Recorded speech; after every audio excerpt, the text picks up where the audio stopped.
بسم اللہ الرحمن الرحیم صلی اللہ علی حبیبہ محمد و آلہ وسلم۔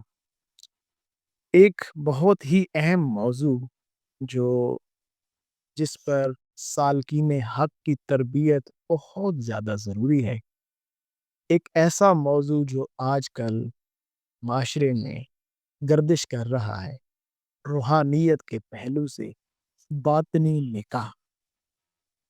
کچھ لوگ اس کی پریزنٹیشن کر رہے ہیں کہ کوئی بھی وجود جو اس دنیا میں آتا ہے اس کی روح کا کچھ حصہ کسی دوسری روح میں موجود ہوتا ہے، تو ایسے شخص کا پھر اس شخص کے ساتھ نکاح ہوتا ہے، اس کی روح کے ساتھ نکاح کے معاملات میں بنتی ہے، اور پھر جا کے اس کا سفر اللہ سبحانہ تعالیٰ کی طرف گامزن ہوتا ہے، یا اس طرح کے معاملات پیش آنا شروع ہوتے ہیں۔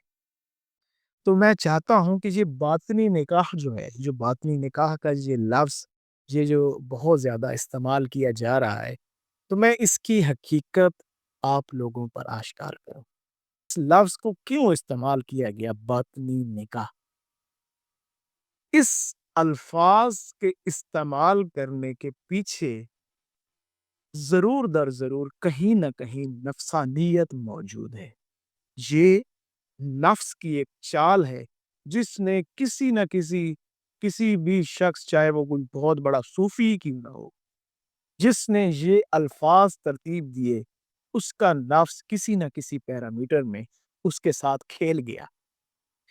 اب اس لفظ کا استعمال کرتے ہوئے، اس باطنی نکاح کا لفظ استعمال کرتے ہوئے، یہ ایک جیسے جس کو ہنی ٹریپ کہتے ہیں، اللہ اور اللہ کے حبیب نبی کریم صلی اللہ علیہ وسلم کی راہ دکھا کر ہنی ٹریپ کرنا، کسی کو جال میں پھنسانا۔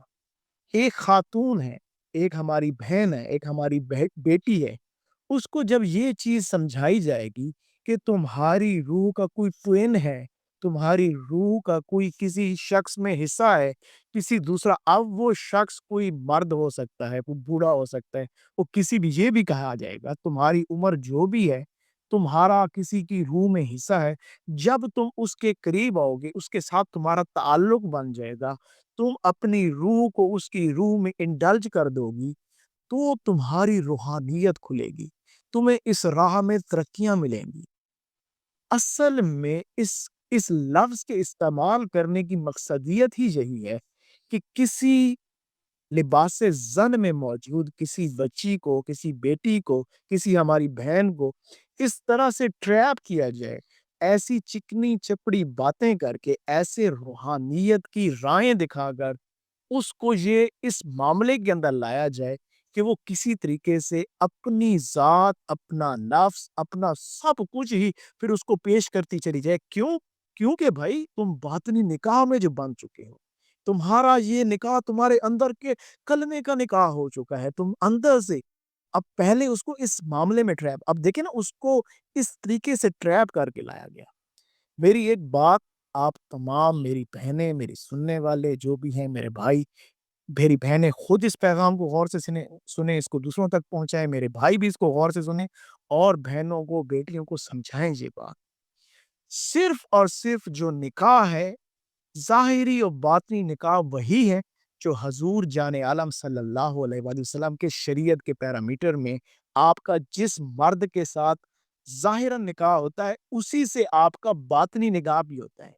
اگر آپ یہ بات، اس کو یہ دوسرے باطنی نگاہ کو آپ علیحدہ کریں گے، تو آپ نے اللہ کی اس تقسیم کے اوپر ہی سوالیہ نشان اٹھا دیا کہ اللہ سبحانہ تعالیٰ نے یہ جو جوڑے بنائے ہیں، ہر روح کا حصہ جو دوسری روح میں رکھا ہے، جو باطنی حصہ رکھا ہے، وہ وہی ہے جس سے آپ کا ظاہری نکاح ہوگا۔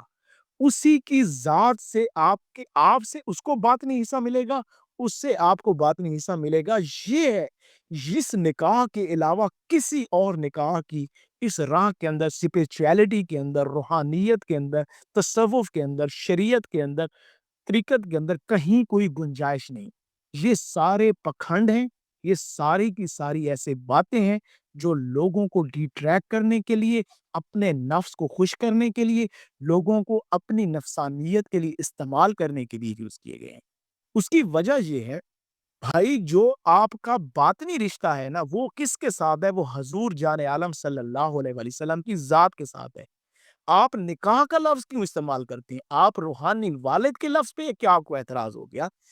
جو بھی شخص روحانیت میں، جس کے اندر آپ کی روح کا حصہ ہوتا ہے، وہ آپ کا روحانی والد ہوتا ہے، وہ آپ کے والد جیسا ہوتا ہے، وہ آپ کا باپ ہوتا ہے، آپ کے سر کے اوپر ہے۔ جیسے ایک ریئل بیٹی ہوتی ہے نا، ویسے ہی ایک بیٹی جیسا اس کا آپ کے ساتھ تعلق ہوتا ہے۔ آپ روحانی باپ بنے نا، آپ روحانی نکاحوں میں لوگوں کو نہ باندھتے پھرے نا۔ اصل چیز ہے حضور جان عالم صلی اللہ علیہ وآلہ وسلم کی جو بیویاں ہیں، ام المومنین جو ہیں، وہ ہماری مائیں ہیں، حضور ہمارے روحانی والد ہیں۔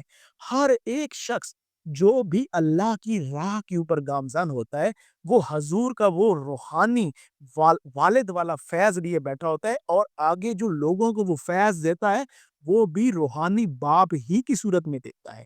قرآن کریم نے ان چیزوں کے اوپر مہر لگائی ہوئی ہے۔